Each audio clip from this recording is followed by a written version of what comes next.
నిన్న ఇవాళ ట్రిపుల్ యూజీలో పోస్టల్ బ్యాలెట్ ఫెసిలిటేషన్ సెంటర్ పెట్టాము. ఎవరికైతే ఇంతవరకు పీఓ డ్యూటీస్, ఓపీఓ డ్యూటీస్, తర్వాత పోలీస్ అఫీషియల్స్ ఉన్నారో వాళ్ళకి ఈరోజు ఇక్కడ యూజ్ చేసుకోవడం జరిగిందండి. అలాగే అదర్ డిస్ట్రిక్ట్ ఎక్స్చేంజ్ ప్రోగ్రామ్ ఏదైతే ఈసీఐ చెప్పిందో దాని నుంచి కూడా అదర్ డిస్ట్రిక్ట్ నుంచి కూడా బ్యాలెట్ పేపర్స్ తెప్పించుకొని మన వాళ్ళు ఇక్కడ పనిచేసే వాళ్ళకి ఈజీగా ఉంటుందని చెప్పి ఇక్కడ పెట్టించడం జరిగింది. సో నిన్న ఇవాళ కలిపి మొత్తం మనకి 1452 అయ్యాయండి. దాంట్లో ఓన్లీ నూజివీడు 871 చేశారు.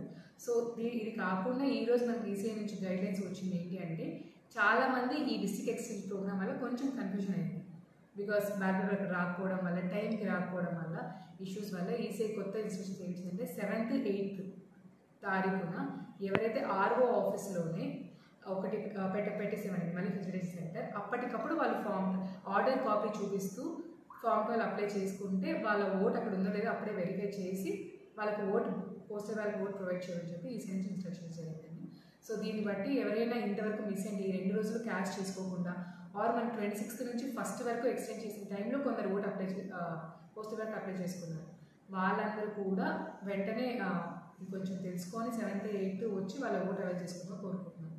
ఇది లాస్ట్ ఛాన్స్, మళ్ళీ ఛాన్సెస్ ఉన్నాయి. ఇక పోస్టల్ బ్యాలెట్ తీసుకోవాలంటే 7th, 8th వాళ్ళ ఆర్డర్ కాపీ, ఎలక్షన్ డ్యూటీకి ఆర్డర్ కాపీ ఏదైతే వేసారో అది తీసుకొని రావాలి. వితౌట్ ఆర్డర్ కాపీ ఇవ్వలేదు, ఫామ్ 12 ఇవ్వలేము వాళ్ళకి.